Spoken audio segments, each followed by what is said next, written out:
Hey everybody! Like I said today in class, I'm going to be creating a recording for you so that you can understand a little bit more about the expectations of the socialization project. Many questions that are asked are, what should I be doing or how should I be preparing? Well, the best thing to do is to go back into our content page of what to do in week one. As you see here, that's where I'm at, week one, introduction, syllabus, and assignments. And then we're going to go here into this first section. This first section is our readings, and this is the Bell reading as well as the Harrow reading. So make sure that you're focusing on the Harrow reading for the socialization paper and presentation. This would be my primary focus right now. I would definitely be reading this. Take an initial read, and then what I'd like you to do is come back to this lecture. So go ahead and read, push pause, and then come back to this lecture. Did you read? Okay, let's begin. What I'd like you to do, obviously, is keep this concept and visual diagram of the socialization process with you as we go through the prompt that is listed below. I'll be referring to it back and forth, so no need to worry. Well, let's go through the assignment together. After, you know what, let me move me over here. After reading Harrow's The Cycle of Socialization, I want you to create your own cycle of socialization in relation to your experience with gender. That's what this paper is going to be about. Taking apart the parts of socialization that Harrow talks about, and then replacing the ideas and concepts that he suggests go into forming who we are with our own experiences and how we saw ourselves relating and going through these same steps and processes that he describes. It's going to take a little bit of time machine working, your own brain, to go back in time and remember the different elements that maybe contributed or composed who you were as an individual being socialized. So really allow yourself some time to reflect, and that's why I say start now and really work towards and on this. This is, however, just the beginning of the semester. This socialization paper that you write now, I guarantee that if you wrote it at the end of the semester, you would have numerous other examples and stories to put inside it. So don't think you need to get everything out of your brain and out of your experience and now out on paper. What I want you to do is instead start to look at these processes of socialization and ask yourself questions like, how did you behave when you were young? How did you act when you were young? How did you communicate? All of these traits will help you to understand and really dive into how gender contributed to each of those things. The way that, we sat as children, what we played with, who we interacted with, what we spoke about, what we talked about, what we were told not to talk about. All of these things are probably a result of our gender and how our family unit or our social circles were working to create our identity for us. What I want you to do is share this knowledge through a paper and then also in a presentation. Now let me tell you now that the presentation that you are going to be giving in this class is not very long at all for this paper. It is going to be about 2 to 3 minutes in length, and it is only going to be about one part of your socialization process. What we want to see is your aha moment. And to steal it from Oprah, which I have, the aha moment is the moment that you most woke up during your reading of Harrow and thought, oh my goodness, that was me, or oh, this totally happened, or oh, my life would have taken a completely different direction if I wasn't told this, or I wasn't guided in this way, or if it wasn't maybe suggested that I should have done A, B, and C, or been a part of A, B, and C group. Whatever your aha moment is, that's what you are going to want to share with us. Let's put that on the side and go back to the paper part though now. What I want you to do as you go through this process is think about the structure and the organization for your paper. I would start with an introduction that laid out the different topics that you are going to cover. Then what I would do is make each, if you can see above, now I'll scroll back up, each of the different parts of the socialization process that he describes as a paragraph on its own. Now, some of them you may want to combine, such as reinforced and enforced, these enforcements here, and then also the results and direction for change. I'm sorry, let me rephrase that. Areas you may want to combine are enforcements and results and directions for change and the core. So those could be areas that you could combine rather than making an entire paragraph on their own.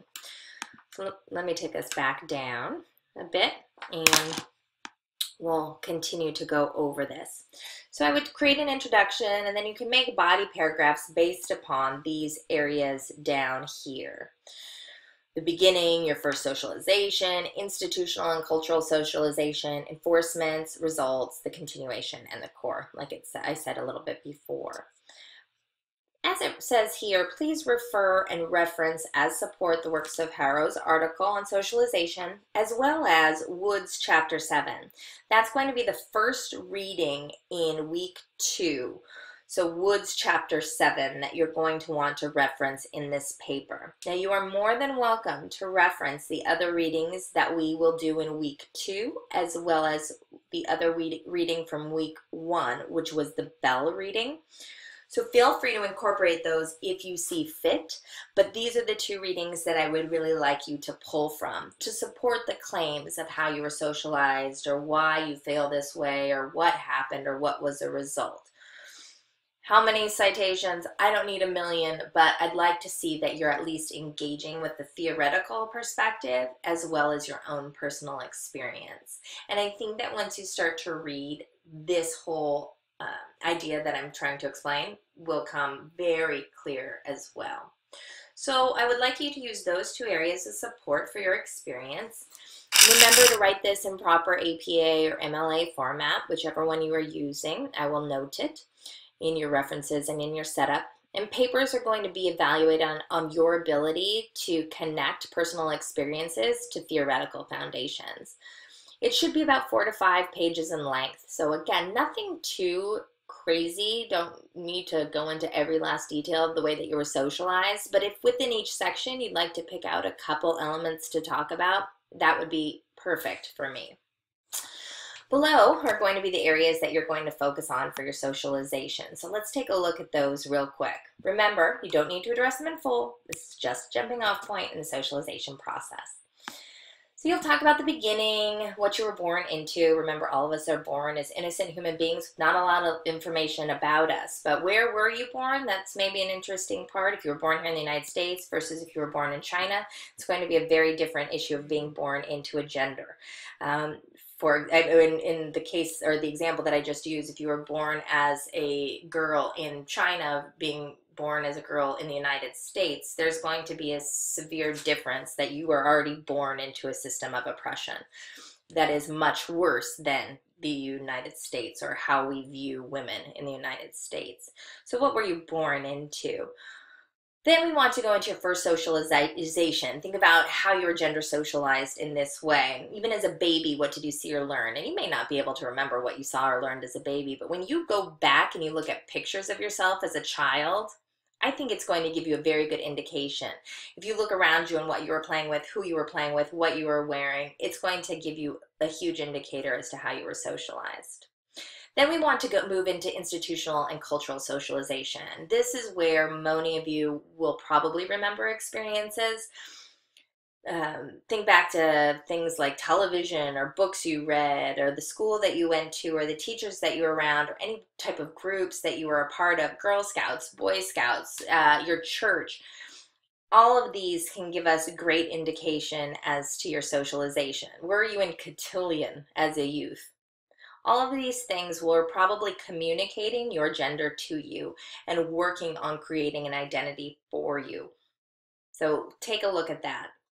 Then you can look at enforcements. And like I said, enforcements and results can be put into one main point if you would like. Were you teased or being made fun of ever for not abiding by or aligning with your cultural gender roles? Did you hear words like, that's not a good boy, or that's not a good girl, or girls don't get dirty and we don't play like that, or boys will be boys? Any of these types of reinforcements that you heard or were ways of starting to again form your particular identity as a girl or as a boy in society? Then, as the results, what did you do to self-oppress? How did you, in turn, take those messages that you heard and change your behavior?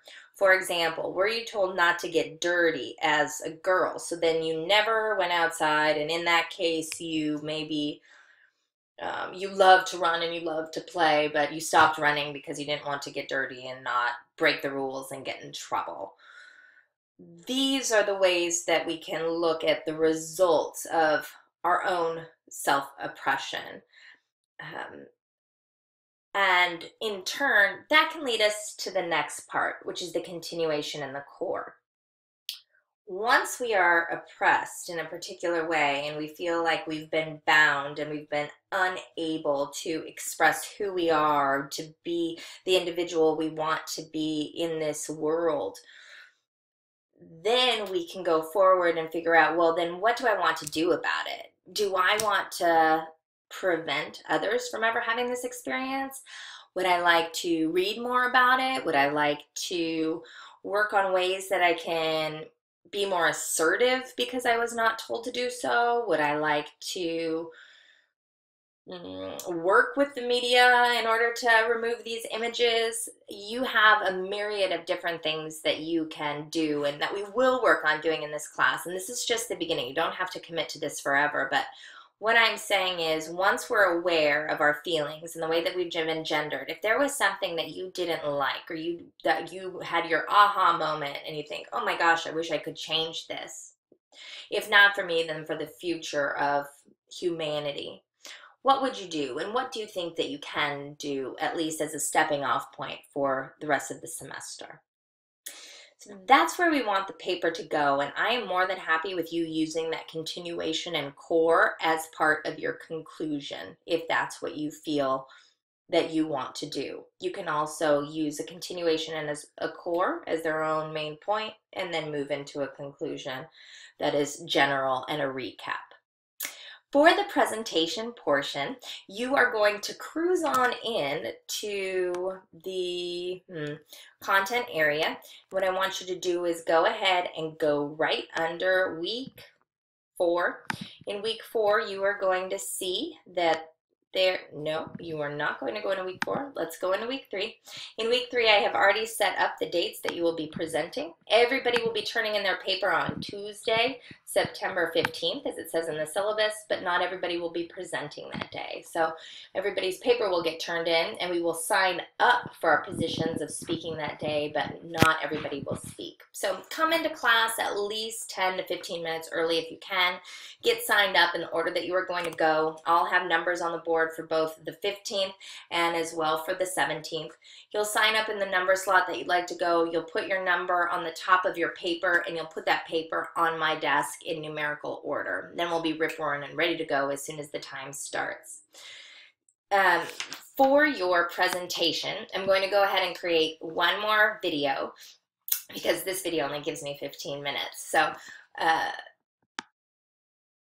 take a look at this time and date, make sure that you're fully aware of it, and then tune in for my next video so that you can see exactly what I expect for your presentation portion. Okay, I'll see you in a second.